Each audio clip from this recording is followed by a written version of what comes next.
చెప్తాను.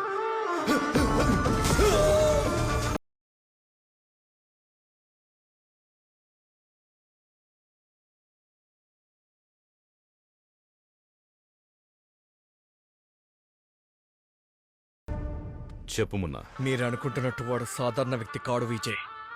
నుంచే కొద్ది రెచ్చిపోతున్నాడు. ఆహా, టీ వచ్చేసింది.